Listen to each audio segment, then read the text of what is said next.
Hello.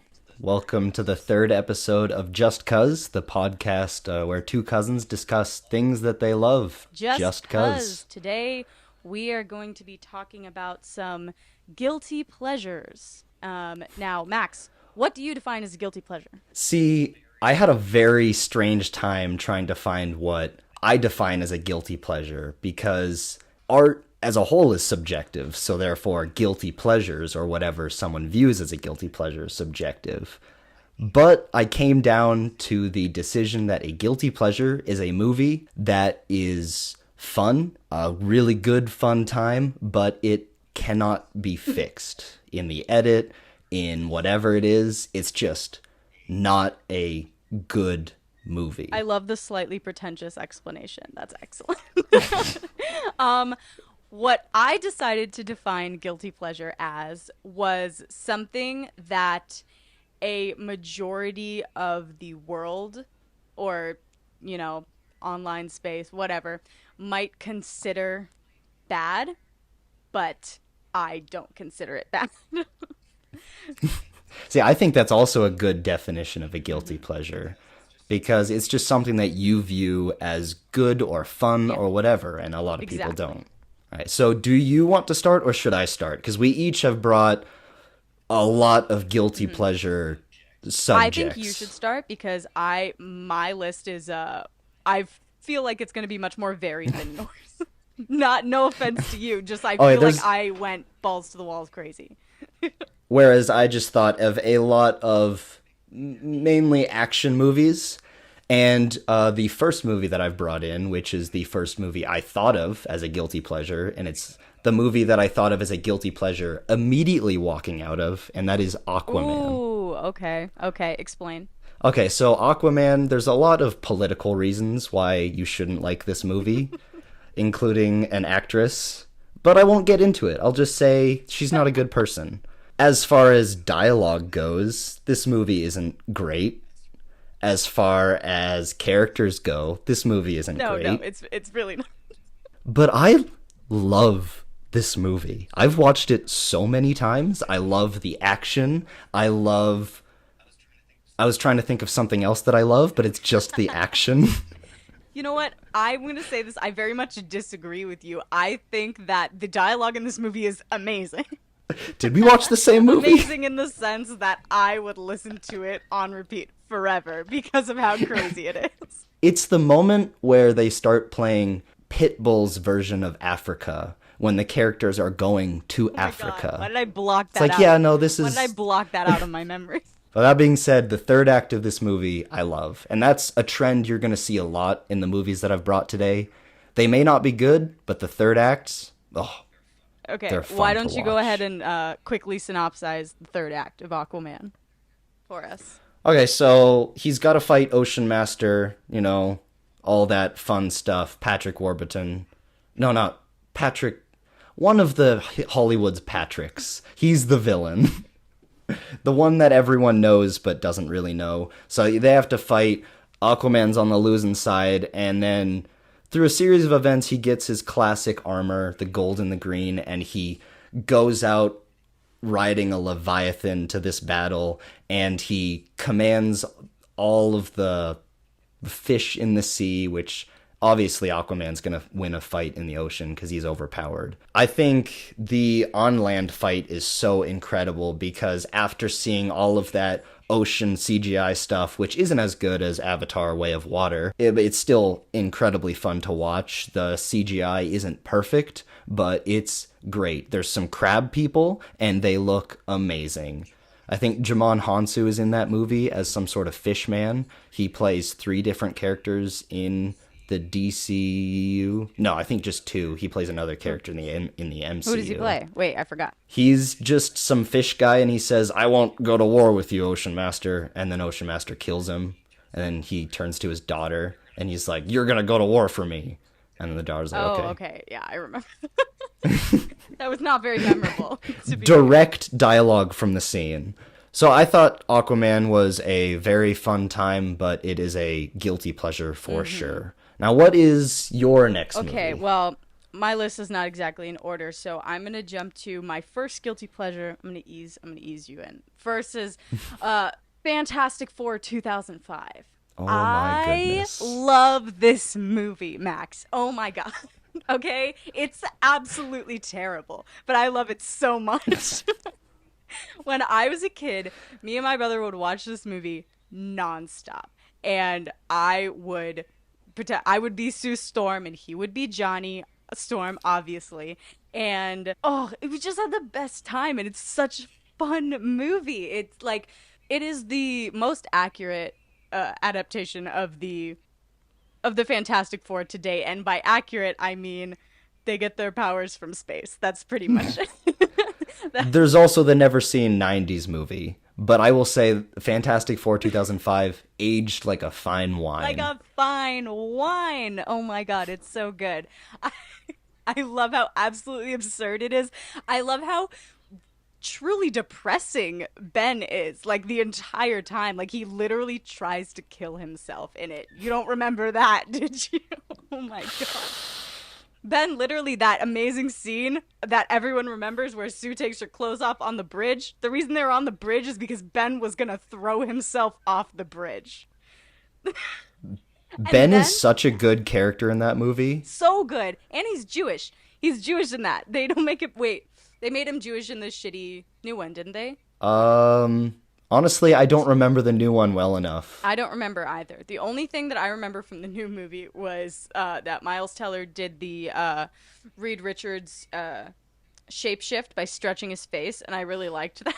This is a conversation for another day, but the most I remember about the most recent Fantastic Four is the behind the scenes and what the movie was supposed to be. Yeah. It was supposed to be completely different, and maybe that one would have been good, but it didn't. The one we got wasn't good. 2005 Fantastic Four. It was, in one word, fantastic. I thought it was perfectly cast. I love, oh my gosh, what is his name? Julian something. Whatever, who plays Doctor Doom. Is it McMahon? McMahon, No, yeah. I think so. Julian McMahon. I don't know. I have always known him from my childhood as Cole from Charmed, and I know you haven't seen Charmed, but just stay with me for a second. He was absolutely amazing in that, and he is absolutely amazing in this. He's a perfect villain. There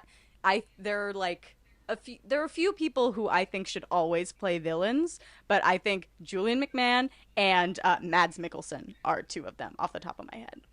They are just quintessentially amazing as villains. He does such a good job as Doctor Doom, even though it is goofy as hell, and I love it. I wish Mads Mikkelsen wasn't already a villain in the MCU, because I want him to play the current Doctor Doom that's gonna be in the MCU. Oh my god, that would be so good. That's another conversation for another day. Yeah.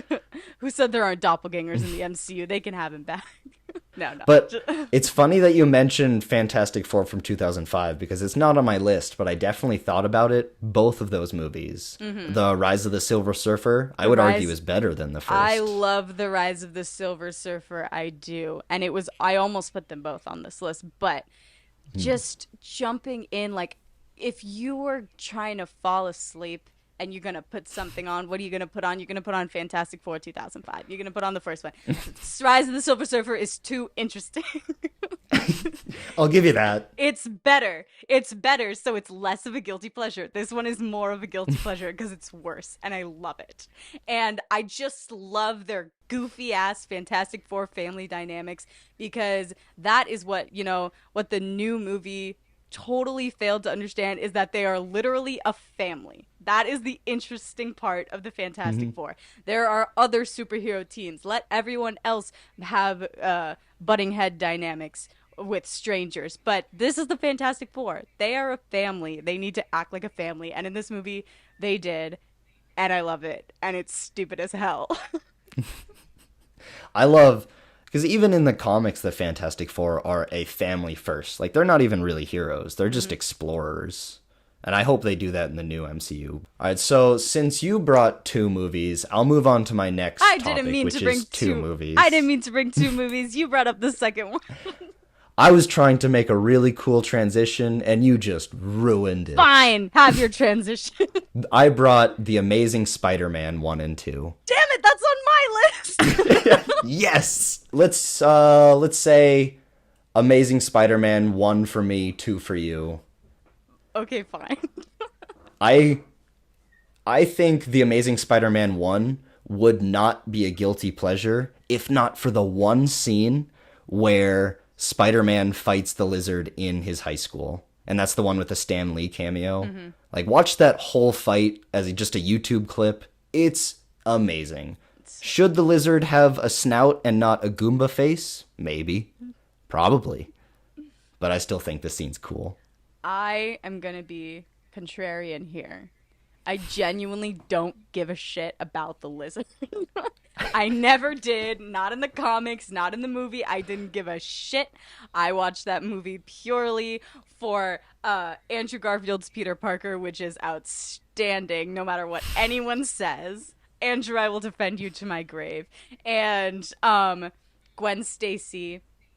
And I loved Aunt May and Uncle Ben in this. I thought they were so good. I love this movie. It's terrible. It's a bad movie, but I still love it. I rewatched this like a year ago, and there was a moment where it's after Uncle Ben has died, and I'm just going to say Andrew Garfield goes to school, and Flash tries to pick on him, and Andrew Garfield just picks him up and throws him against the wall. It's great. And it's really good. I got a little emotional watching it. You know what's really stupid? When he tries to beat him in playing basketball. That scene is not good. And There's many moments in that movie where he just straight up gives away that he's Spider-Man. Yeah. And then he gets on his little skateboard and starts doing skateboard shit. Coldplay's playing. Stop. It's so good. Oh my god. Well, I will say they do not do the Lizard justice in this movie, because that's one thing I've always disliked about the live-action Spider-Man villains. They're always cool to look at, and the CGI is great, and Doc Ock is kind of a victim of this too. He just goes crazy at a point in the movie. Like, Doc Ock and the Lizard both go to an underground base. I think the Doc Ock's isn't underground, but anyway, they go to some sort of lair, and then they're like, "This is the place where I will build my weapon." I'm like, what are you doing, dude? Go home. Yeah, I mean, as much as we all like Doc Ock from Spider-Man 2, there's some problems. They're like, "Oh, you're only evil because your little thingies in your brain have made you evil. Your tentacles made you evil. Like, why do your tentacles have AI? Why?" And we're getting into plot holes in of a Spider-Man movie, 2. of a not a guilty pleasure movie, of a good movie, but a genuinely great movie. The Lizard in The Amazing Spider-Man was, purely a victim of the lizard juice serum, whatever it is. Yeah. It was messing with his mind, Yeah. like all comic book villains get. Yeah, and he wasn't like an evil guy, but you know what they did? They used that to their benefit in Spider-Verse, Across the Spider-Verse. They used that for Gwen's backstory in that, so that was interesting. Yeah, that was really good. And then they used Lizard great in No Way Home, as well as Electro. Yeah. Electro, okay, like, The Amazing Spider-Man 2, I didn't put that on my list. I just put The Amazing Spider-Man 1, because I like watching The Amazing Spider-Man 2 less. I was going to say the exact opposite. Oh, okay, you go ahead then.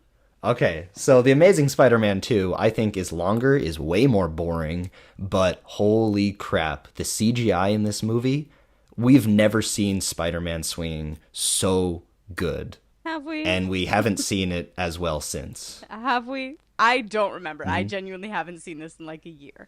So I don't remember.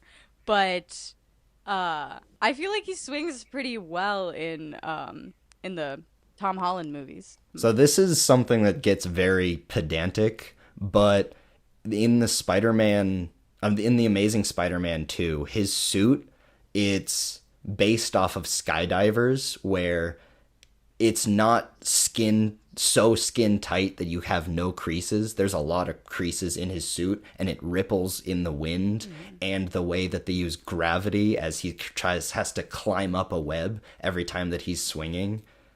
And you see underwear seams in his suit. Yeah, You've never seen that since. I remember that. I remember it staring at Andrew Garfield's underwear. No, I'm just kidding. The movie has so much detail and it looks amazing. It's just such a shame that the only person who really showed up is the VFX artists for that movie. Yeah, I think it's still a really fun movie. I just enjoy watching it less than The Amazing Spider-Man. The Amazing Spider-Man has so many fun moments, like when he's figuring out his spider powers, and it's the last, Peter Parker origin story that we've had. So it's the newest one that we've had, and it's really fun watching him. Like, I like that he's mean. He's a little mean to like the villains, and like not the villains, the like little robbers that he stops at first, and that he's mean to Flash, and that he's irresponsible. I think it's fun. I think it's very different from Tobey Maguire. I do love how they highlighted that in the newest Across the Spider-Verse movie, where Spider-Man is a jokester and he's just cracking wise the whole time. But if you're on the opposite side of that, he's kind of a dick. Yeah, but it's really funny because like the Spider-Man that almost everyone would agree is the best Spider-Man, Tobey Maguire, is not like that at all. He never cracks a joke. He's so serious and sad all the time. It kind of sucks. I'm pretty sure per movie he has like one joke. Yeah. And that shouldn't be the case. He should be just talking. You know what I should have put on here? Spider-Man 3. Oh, I thought about it. I'm not gonna lie, I thought about it. Nothing. But it's not good enough. Nothing gives me more pleasure than watching Bully Maguire memes on the internet. They are my favorite thing ever. And they are in this world because of Spider-Man 3, and I thank you for it, Spider-Man 3. But I had this same argument or dilemma because I was going to include Over the Hedge, but I think that or Open Season, I don't know if they're good enough. I think they've been memed and they've become a part of pop culture. Okay, I haven't seen Open Season, but from what I remember of Over the Hedge, it was a good movie. So it wouldn't belong on this list anyway. Yeah, I probably ruffled some feathers there. Who knows? I would love for all the hardcore fans of Over the Hedge to come out and eat you alive in the comments. They're gonna destroy this podcast. All right, our vendetta against Over the Hedge is on the books. Let's move on. I should probably rewatch it and make sure that I do actually dislike it. Yeah. I'm probably gonna watch it tomorrow and be like, oh crap, this is actually fun. All right, so the next one that I have on my list, you might hate me for it, but X-Men: The Last Stand. I have a puzzled look on my face. Mm-hmm. I'm thinking... Very puzzled. I'm thinking... It works. You know what? That works. I think X-Men: The Last Stand is hilarious. You'll find that most of the things on here, I will fight at being genuinely good. Hilarious and fun to watch. And I think X-Men: The Last Stand fits that. Okay? I think it's so stupid. Is it a good interpretation of the Phoenix Force saga? It's better than anything Absolutely else not. we've got. You know what? It's probably the best interpretation we've got. Don't get me wrong. It's trash. It's hot garbage. But it's garbage lit on fire by a phoenix, okay? But it is still... There's still a phoenix there, okay? Not like the new one. That one was... I can't even with it. Oh, that one's just a rough That watch. one's just not fun to watch. If you're gonna make a bad movie, you have to make it fun to watch, like X-Men: The Last Stand. Off topic, but I like how they villainize Professor Xavier in Dark Phoenix, but that's the only thing I liked. But as far as The Last Stand goes, I feel I'm a little biased because I watched all 3 X-Men movies at a very young age, So and did they I. shaped me. Okay. We're the same age. We're like almost exactly the same age. Like by a couple By months. less than month. Do you know when my birthday is, Max? You are Uh, you are you are 4 weeks older than me. We are oh yeah. exactly the same age. That's it. Okay? And I'm pretty sure we both watched them very young because both of our parents are X-Men nerds. I mean, they're brother and sister, so that makes sense. Yeah.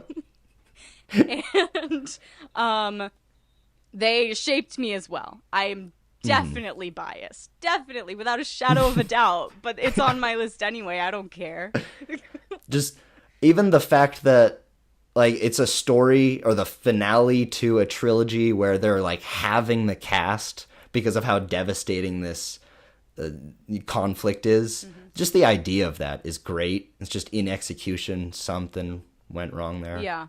When I was a kid and I watched this, I was absolutely devastated when Scott was killed.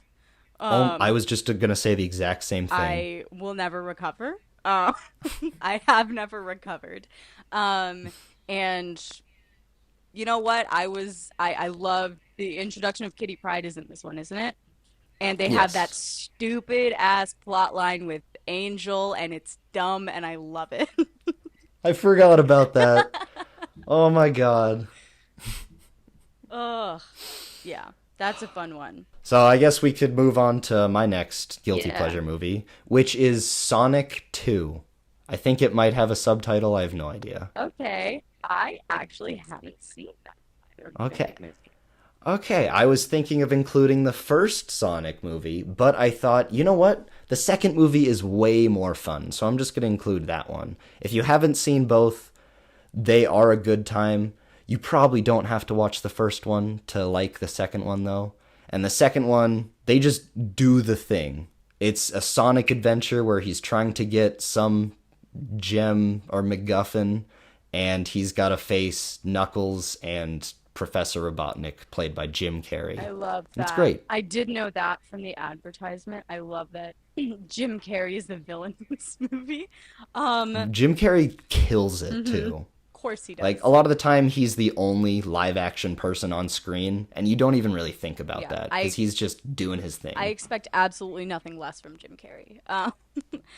Um, I have nothing to say really because I haven't seen this, but shout out to the fact that we mentioned 2 James Marsden flicks in a row. We love you, James Marsden.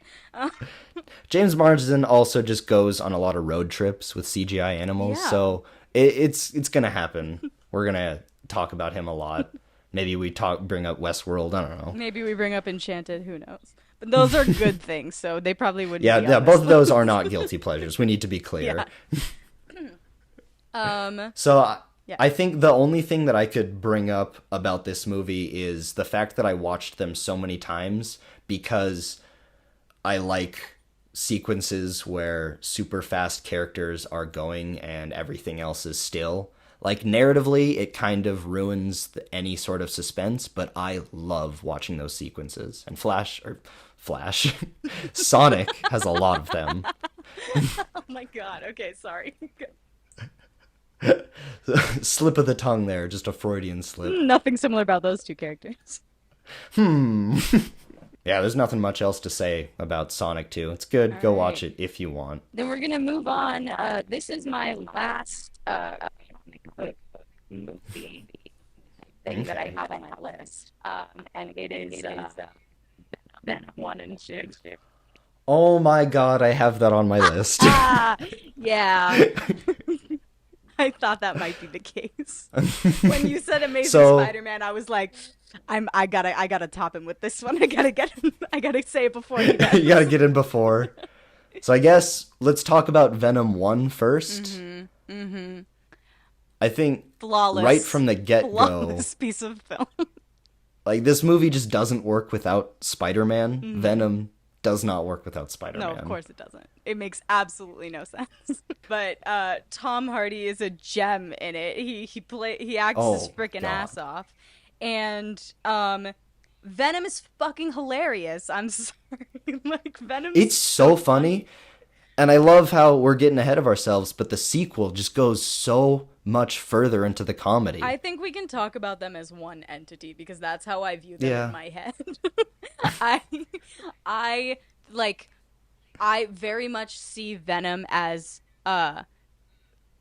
episode 1 and 2. Episode 1 is the meet cute. Episode 2 is the we're taking a break. And Yes. that's how Venom is in my eyes. No, it is a really good romance between the two Yeah. in that sense. And And there's no subtlety in the second movie about that. no, none at all, and I love that. Thank you for that. I was just thinking of this like funny random shit that Venom does, like like the female the woman Venom when he gets in that Venom that woman body and is like, "Don't you like me now, Eddie?" or something. I don't remember. It was really funny. I can almost guarantee you someone in the studio fought hard for that. Yeah. They're like, no, we are having sexy lady Venom. Sexy It's lady happening." Venom necessary. Please animate this. I'll pay you thousands of dollars. And send it to my computer. And then in the second one, it's like a DJ or something. Yeah, he's got like a bunch of glow sticks on him. Oh my god, it's great. He's So stupid. I love it. I mean, they kind of butcher Carnage in the second movie. I don't But care. Woody Harrelson is still having so much fun. I didn't give a shit about the lizard. I don't give a shit about Carnage. I thought that I love Woody Harrelson and I loved what he did, and I was like, "You're hilarious. Keep that wig on forever. You should go on the road with that wig."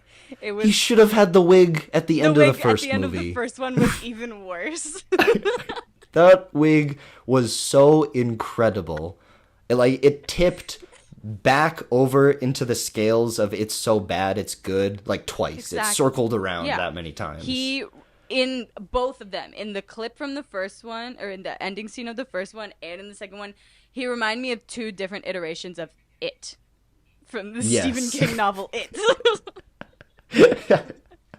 I thought it was amazing, and then his girlfriend, whatever her fucking name was, with her sonic powers, she was great. I just liked I it. think she was Banshee. I'm not Yeah, sure. who fucking knows? But no, Banshee's DC. Is it? Yeah. I think there's two different Banshees. Oh, is there a Marvel And I think I Banshee? might be also thinking of another Banshee from X-Men First Class. Who knows? Yeah, no, that's Too many that's a characters. different guy because that Banshee's a guy. That Yep. Banshee's a Cyclops' brother in the. I don't know if that is in the comics, but that's in the movie. No, that we're getting into it. That's Havoc, and Oh, that's like that's one of Havoc. Cyclops' Oh. many brothers. Okay, we have to get off this, or else we'll fall down the Yeah. hole. Anyway, Venom is a guilty pleasure. I could watch it forever. I'm so happy that the convenience store lady from Venom was in the new Spider-Verse movie. Yes. That was excellent. Yeah, okay, your next one. Okay. So the next movie that I have is Godzilla versus Kong. This movie, incredible. Incredible. I also haven't Have seen you seen it? No, I haven't seen it. Oh. Okay, I'm deciding whether or not I'm going to spoil it because Godzilla versus Kong, the premise of them fighting, and they do the Batman versus Superman thing that Batman v Superman should have done, where they have a fight in the middle and Kong, who's like the Batman character, gets his ass beat, but then he learns so that he comes back in the fight at the end and he does the beating because he's smarter now. I mean that sounds interesting. I'm gonna say go ahead and spoil it because, in all honesty, I'm not gonna watch it unless it intrigues You might me. watch it after I say Yeah, this no, exactly. because the movie ends with Godzilla and Kong teaming up to fight Mechagodzilla. I actually did know that. I did know that. Oh damn it! I wanted to see you surprised. No, I heard that when it first came out, and I was like, "What? That's crazy!" And then I didn't watch It- the movie. I think I had it minorly spoiled for me that Mechagodzilla was in the movie, but it still blew my mind when I saw it. Oh, and I loved seeing it. It was like Man of Steel kind of destruction where just buildings are flying and millions of people are dying, but I just have a smile on my face. Sick. That sounds fun, honestly. Oh yeah, it's a lot of fun. But anyway, there's not much else to say about it. Cool action, CGI monsters. What's your next guilty pleasure? My next guilty pleasure is I'm stepping away from movies, okay? Okay. I am going to bring up a topic that we have definitely talked about before, a wealth of knowledge that we both have on it. The Arrowverse. And specifically Legends of Tomorrow. That is on my list of guilty pleasures. I would go as far as to say Arrow season 1 and 2, Flash season 1, maybe also season 2. Incredible. I would say I kind of fell off after that. I would say Arrow up until season 4. Honestly. Really? I like Arrow up until... I didn't love the Ra's al Ghul season, but I loved Deathstroke and his whole season. Yes! Oh my God. I loved whoever that actor was. He was like New Zealand or Australian. I don't know. Yeah. But he was so good. I loved him. And I really liked the Arrowverse up until, honestly, like, they had... So the premise was like Oliver's 5 years on the island are being compared with, you know, the modern day. And so the first season was his first year on the island, second season, right? So honestly, up until the last season of the island, yeah, sure, it got a bit fucking crazy. Where he was like, he's like, oh, I left the island, but then he went came to like back Singapore or but something. then I came back to the island, and I was like, that's so stupid. It went a little off the rails, but up until season until the end of season 5, when they ran out of shit to do on the island, or ran out of time on the island, I guess. I feel like it was okay. It was watchable up until then, and then it became unwatchable. I saw that they brought in Mr. Terrific later in the show, and he almost made me go back in because I was like, oh, I want to see Mr. Terrific. But I didn't. Vaguely rings a bell. That's how memorable. And I definitely watched the episodes, at least a few episodes where Mr. Terrific was. So that's how memorable that was. Great. I don't even remember at all. But I absolutely loved in the first few seasons of Arrow where it was just like Oliver digging Felicity, and it was so good. And he was killing folks. He was killing. He was not a pussy like Batman, okay? Like, I don't kill people. Fuck you. He's gonna kill everybody, and I loved it. But then he turns back on that like season 2. Yeah, but then he's boring. And then in season 2 of Arrow, it sets up for the Flash. Yeah, and then he starts lecturing Barry about, Barry, you can't kill people. I'm like, bitch, you're such a hypocrite. Okay, you know what? If there's any superhero that is a bitch that I would call bitch to their fucking face, it's Oliver Queen. Yeah. Not bitch in a derogatory way, not bitch in a like demeaning, you know, way towards women or anything, but bitch in a like, bitch, you're stupid. Can I just say, he is a very different character in the comics. Oh, I know. He's still a bitch. He's still a bitch, and he's still a slut, but he's trust me, different. In the comics, he's a different kind of bitch. I have read some of his comics because I liked him that much, and I was like, I'm gonna go read some Oliver Queen comics. And I'm like, you're still a bitch. You're a different bitch, and you're blonde, but you're a bitch. But I want you to talk to me about Legends of Tomorrow. Okay. Because while I've seen a couple episodes, I don't know nearly enough about this show. I've talked to you about this many times, telling you should watch it, and I've tried to get your sister to watch it with me, and it didn't work out very well. But Legends of Tomorrow is one of my favorite comic book shows ever. It is so good. Have you seen Doom Patrol? Yes. Of course you have. We've talked about it. I forget. But so Legends of Tomorrow is like a PG Doom Patrol. That's how I've I heard categorized that it in my head. Legends of Tomorrow is just like the slightly lower budget Doom Patrol, which has almost Yes. made me watch it. Yeah, I think I told you that probably. Yeah. It's lower budget PG Doom Patrol or PG-13 Doom Patrol. Why is it PG? It was also It started out like that, but then it got a little bit more like, you know. edgy. Yeah. I mean, it's so good. It's crazy and it knows it's crazy and it owns it and it's so good. First season sucks. It doesn't know it's crazy. It still thinks it's part of the Arrowverse and we're doing crossover shit. We got to set up all this bullshit, right? You know, Vandal Savage nonsense, whatever. It sucks. Second season, it's a little better. It is a little better because honestly, they get rid of Hawk Guy and Hawk Girl who fucking suck, and it makes it better. But unfortunately, they also killed Leonard Snart, who is amazing. Captain Cold, he's in it. Oh, sorry, I'm spoiling it. I did hear he died. Yeah. I mean, if you've seen any of the Arrowverse crossover, they mention that he's dead in every single one. And of course, I watched Crisis on. Yeah, and he's Infinite in Earths. that as a different version of himself, which is great. I love him in that. He's so good. Anyway, And I love how unapologetically comic book the Arrowverse becomes towards the end of it. that is solely due to Legends of Tomorrow. I'm going to say right now. Thank goodness. That is 100% the result of Legends of Tomorrow. Because Legends of Tomorrow is so comic booky, out of control, stupid, panel jumping craziness. And I love it to that. death. It is, I'm just thinking of this. I'm thinking of this one episode that is the most existential dread, horrifying episode ever, and it takes place in a mental IKEA. What? Exactly. It doesn't make any sense.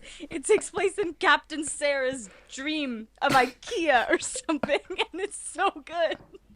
Oh my goodness. It's an excellent show. I need to watch and everyone this. should watch it. There's also, I recorded this on my phone at one point to send to my friends because I literally could not believe my eyes.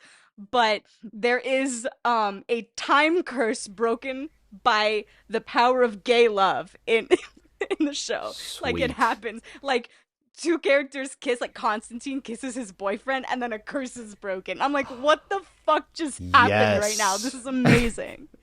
That's some Doom Patrol Flex Mentallo Yes. stuff, and I love it. Oh my god, I mistook another character in a completely different show yesterday with Flex Mantello, and I said out loud, "Look at that Flex Mantello shit," and then I was like, "What the fuck am I talking about?" Just no one knows what you're bringing up. Sasha, what? It was silence, crickets. No one knew.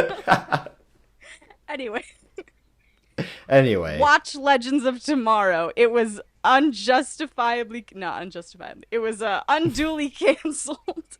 It was unduly canceled, and I demand it come back immediately.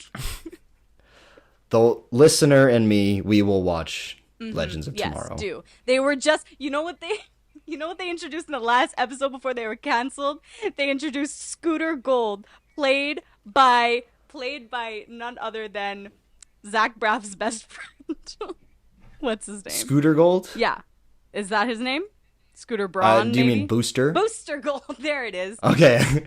I don't know what I'm thinking. I had to make sure because I got a little excited and I was like, oh, maybe it's not it's Booster Gold. Booster Gold, played by what is his name from Scrubs? I'm picturing him, the best friend from Scrubs. Yeah. He's got the Superman tattoo. Yeah, the guy who made the Fortnite dance. Yeah. Zach Braff's best friend. Sorry, the only reason I'm saying that is because my mom met them in real life, and she was like, they're best friends. All right. Wait, she never told you that story? Okay, wait, I have to tell you this. No, I've definitely heard it. She's definitely brought it up. But I had no idea that he played Booster Gold. I have to watch Legends of Tomorrow just to see that now. It was one single episode, the very last episode, and then they were canceled. I love Booster Gold so much. it was so good. I don't know why I said Scooter Gold. I was thinking of Scooter Braun, the record label guy who fucked over Taylor Swift, and Booster Gold at the same time, and my mind just combined them. Anyway, Anyway, your turn. moving on to my next. I was thinking of doing a show, but I'll just go straight on to my list. Jurassic World Fallen Kingdom, which is the second Fallen World movie. I will tell you this.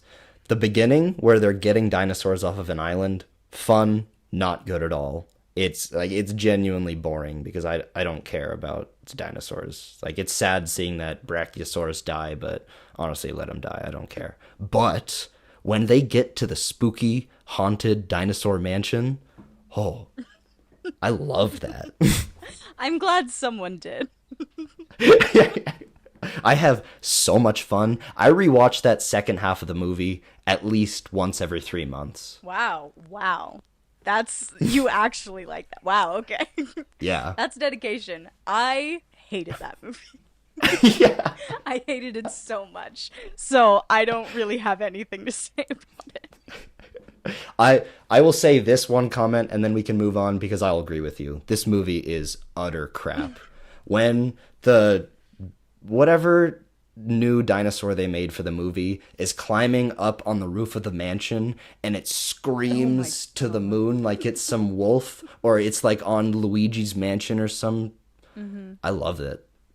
That scene is great. Anyway, don't watch that movie. Moving Anyway, on. don't watch it. Okay. Ooh, what should I talk about next? I'm going to move on to something that is absolutely not comic book related, very different from anything we've been talking about, but it is summer related because it's summer right now. And what do I like to rewatch every goddamn summer?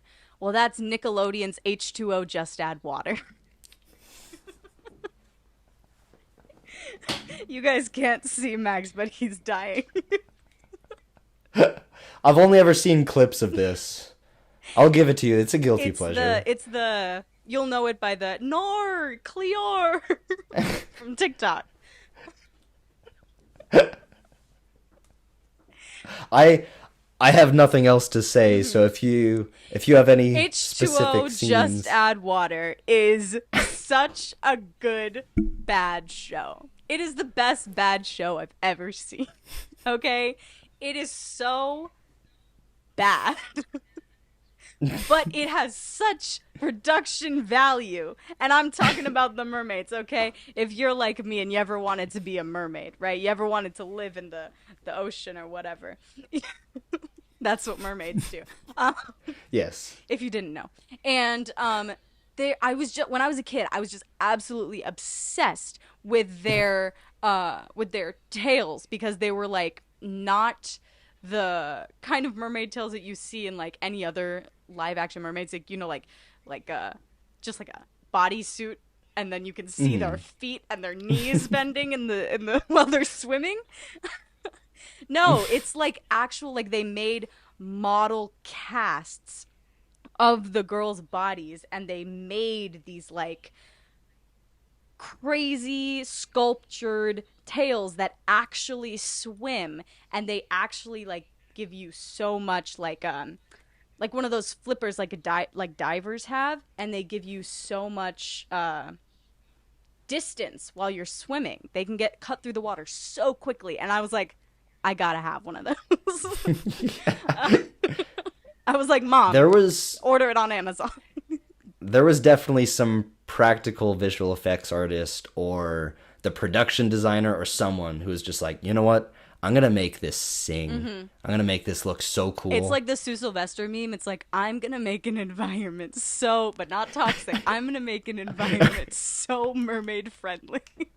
And it's just like, okay, the show, like, the characters are iconic, okay?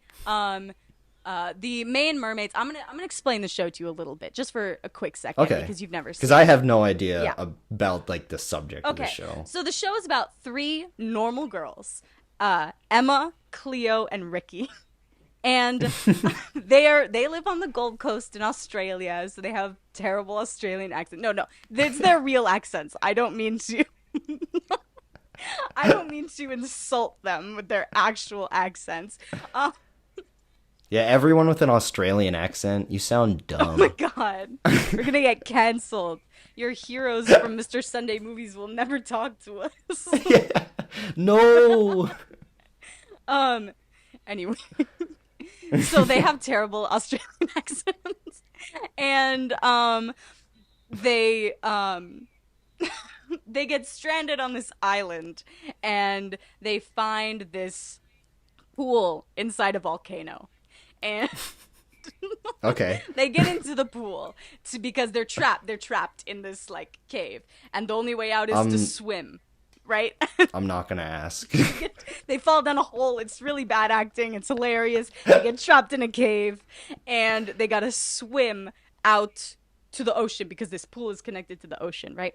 And all of a sudden, when the three of them get in the pool, the moon overhead comes over the volcano, and there's magic glitter that comes and starts, and then the magic glitter stops all of a sudden, and they were like, that was weird, and then they leave, and they're not mermaids. But then the next morning, they all get into the water, and they become mermaids. Oh, do they become mermaids in the water? Yeah, they're only... Just add water. Yeah, just add water. Oh my god, it's so smart. It's all coming together. So, like, okay, the pilot is so funny because Cleo becomes a mermaid in the bath. Okay, very normal. You wake up, you get in the bath. Sure, that makes sense. Emma becomes a mermaid at the beach. So she got up, put on her bathing suit, apparently didn't brush her teeth, didn't pee, didn't wash her hands, and just went straight to the beach. Sure, she lives on the beach, but that's still kind of weird. And then she gets in the water and becomes a mermaid in the ocean. Okay, fine.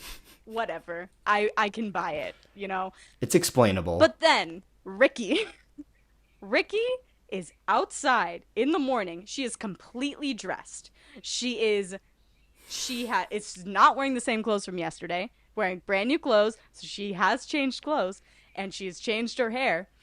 And so she had apparently gotten ready without touching a drop of water, and she's out walking down the street, and then a tiny drop from a sprinkler hits her, the tiniest drop, and she turns into a mermaid. And I'm like, excuse me, bitch, did you not touch a drop of water getting ready? Did you not brush your teeth, you nasty?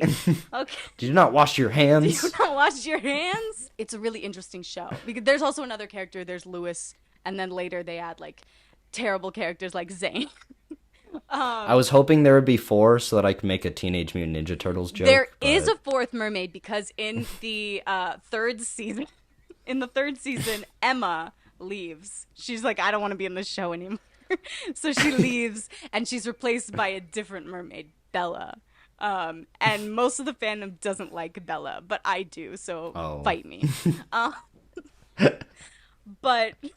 not that there's like an in-depth fandom of this, it's just people who liked it when we were kids and still watch. There's gonna be some just in-depth fans who are just like, no, I'm gonna like, murder you because Bella. Of what you said. Exactly. Meanwhile, I have no idea about this show. No, but it's so fun to think about because it raises so many different questions about how their transitions to mermaids work. Like, when you cry, do you turn into a mermaid? Does your pee turn you into a mermaid? There's one episode that showed Emma dyeing her hair, but her hair has to be wet to dye. So so they're dyeing it, and she's a mermaid, right? And her tail is like sticking out under the barbershop gown, and it's really funny. But then she turns back into a human, and her hair is not red anymore. It is blonde again. It is not dyed. So she only has dyed hair as a mermaid. So will that stay forever? Wow, like it raises so many interesting questions. So those 2 forms are 2 different. Yeah, we're getting into it too much. They're 2 different forms because the way that they turn into mermaids, they don't just like grow a tail, like morph into a tail. Their whole body, the effect that happens is their whole body turns into water, and then it turns back into human, but then it's a fish. I mean, like a mermaid, not a fish. But That just reminds me of a Monster Girl from Invincible. yes, Like, whatever happens to one form has no bearing on the other. yes, it reminds me of that too. But Monster Girl morphs. They don't morph. They shift between states of being, which is so interesting. Anyway, I watch it every summer because it's a good summer show. Okay, we can move on to yours now.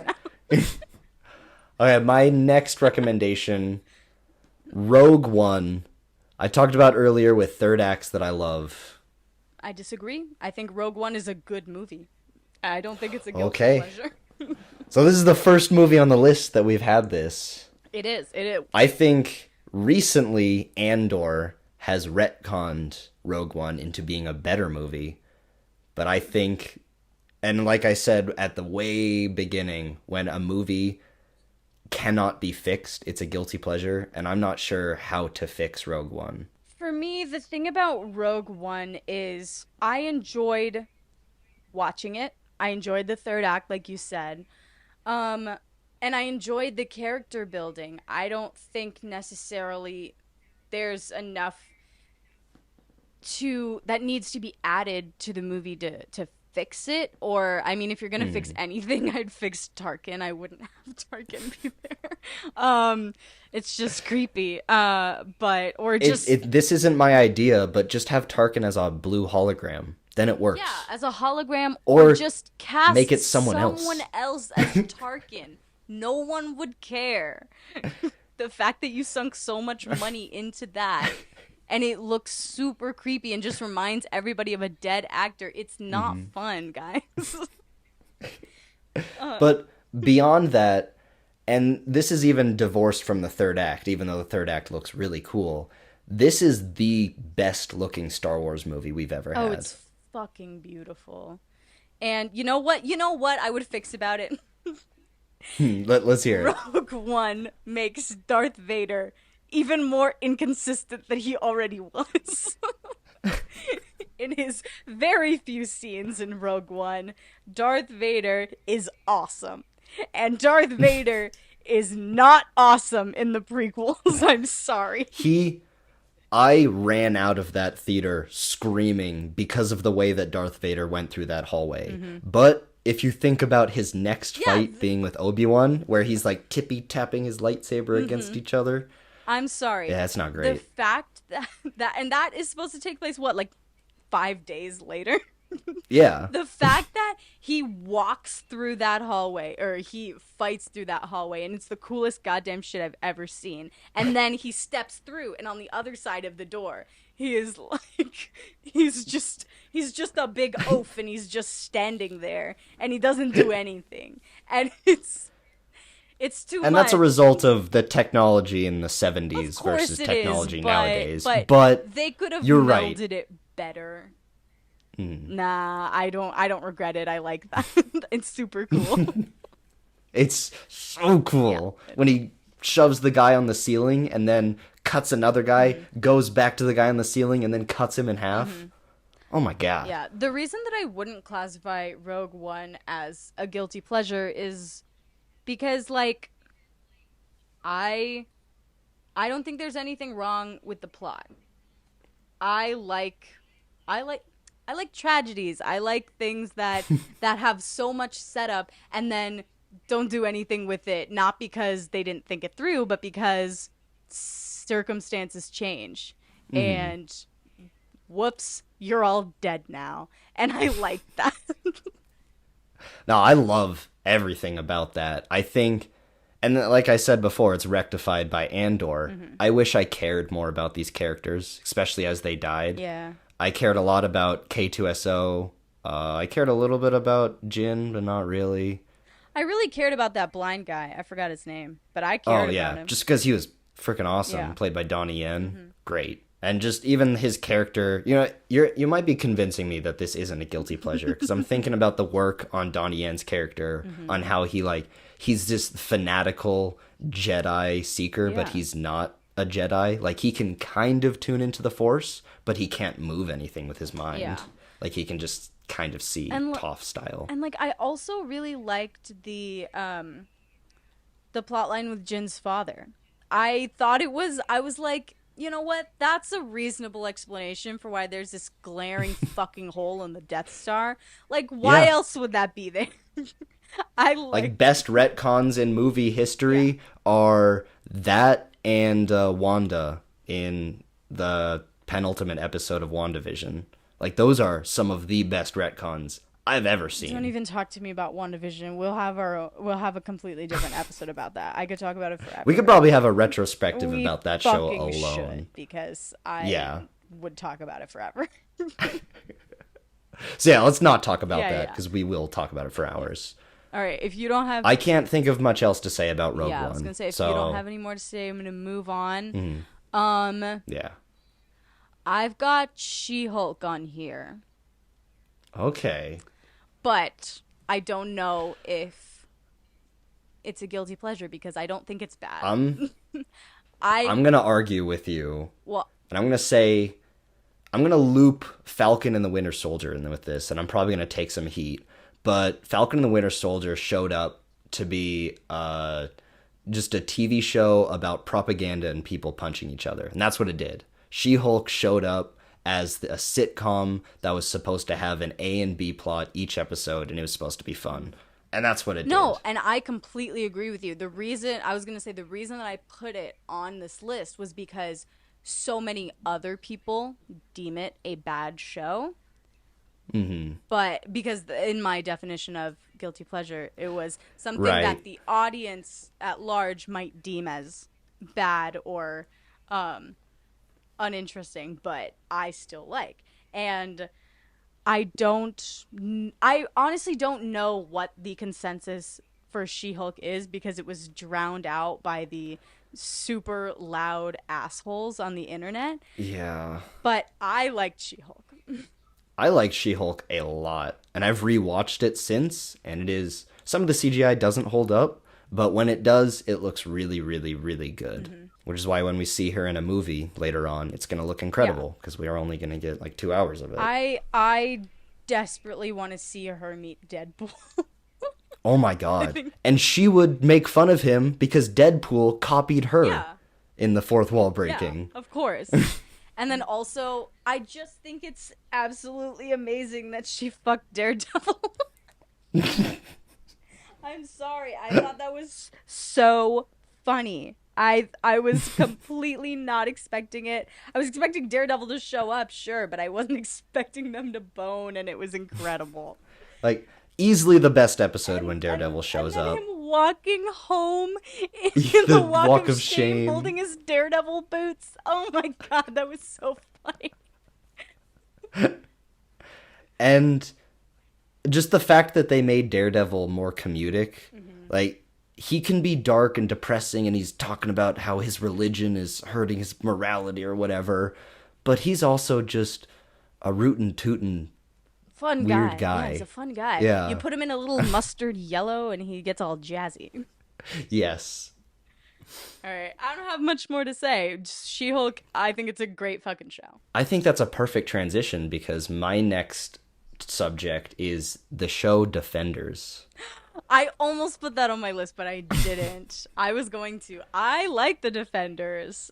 And I think this fits your definition of Defender, or of guilty pleasure, better, because I do love this show. I've seen it 3 times through. I wouldn't argue it's as good as anything from Daredevil or Jessica Jones, but it is so much fun seeing these characters together, and their dynamic, and it's pretty well written. It's super sometimes. fun, and it's the only thing that made Iron Fist the least bit palatable, you know? When Stick calls him a dumbass, I was like, yes! Yes! Ow! Oh my god. Your knee okay? I was in so much agreement that I tried to destroy my foot. Okay. You're supposed to destroy your fist. Yeah. So stupid. I can't think of too much to say about the Defenders other than if you've watched it, you know that it's fun. If you haven't, you probably won't be able to get into it. It's a fun, low-stakes superhero team-up, and it continues to be low stakes until Daredevil dies, and then you're like, what the fuck? And then he doesn't die, obviously, but you think he dies for a second. Because we're kind of running low on our list or getting to the end of it, I'll bring up Legend of Korra, which I think is a little tough to describe as a guilty pleasure, because I think if you bring it to an adult, it is very much a guilty pleasure. But if you watch it as the kid show that it is intended to be, I think it's genuinely good. Not as great as Avatar, but it's good. I think a lot of people disagree with you. I think people think Legend of Korra is still great, but I don't know. I haven't seen it, so there is a standard that The Last Airbender sets that Legend of Korra never really meets. I do think in Legend of Korra how there's a different villain each season, and how it's just an ideology that the villain takes way too far. Like, that's genuinely incredible. Watch it for that alone, but it's just no Avatar. Fair point. And the fact that it came before, it's impossible not to compare the two. But anyway, if you have seen Avatar and you're wondering if you should go watch Legend of Korra, go watch it. Since we're down to the subjects, down to the wire. Yeah, that we're not really sure if these are guilty pleasures. So definitely tell us if you think you disagree with what our thoughts are. But what is your next sort of guilty pleasure? Well, so this one isn't really a guilty pleasure. It's just a stupid pleasure, and that's Spaceballs. I love it. I adore it. I just watched a clip with my brother earlier tonight of just yogurt talking, and I was like, that's better than anything I've ever seen. Return for Spaceballs 2. I don't know if you remember this, but when we were kids, our grandfather loved Spaceballs. It was his favorite movie. Yep, I remember it well. Yeah, it was his favorite movie, and he would sit us on the couch and put Spaceballs on, and the four of us would watch Spaceballs with him, like, every time we saw him.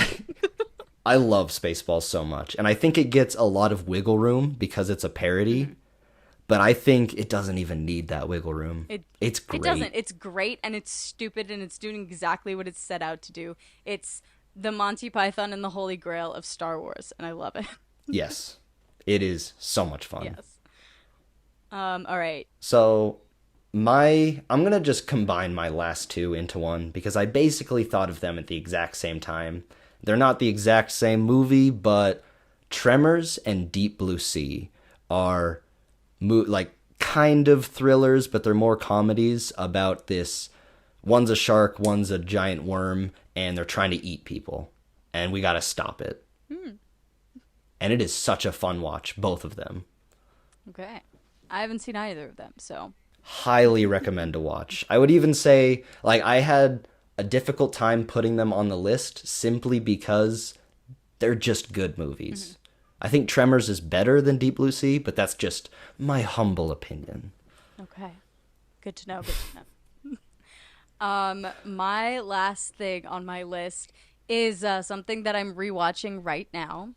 And it's one of my favorite shows of all time. It's absolutely guilty pleasure because there are some times when it sucks ass and is so fucking terrible I can't even stand it. And there are times when it is genuinely so good, I wonder how the writers who wrote that terrible shit also wrote this. It is a show from the early 2000s on Showtime called Queer as Folk. And Max, I can't stress this enough, I genuinely recommend that you do not watch it. I thought it was going to be like so bad it's good. No, just don't watch it. It's really, really good. I just don't think you would like it. I am currently rewatching it, and we might have some more content about it in the future, but I'm just gonna give it a quick mention here because it absolutely applies to this guilty pleasure header. So there we go. I think we have talked about the majority of our guilty pleasures in movies and TV. let us know any of your guilty pleasures.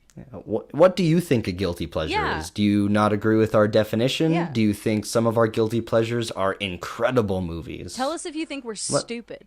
Yes. And with that, this has been a hodgepodge.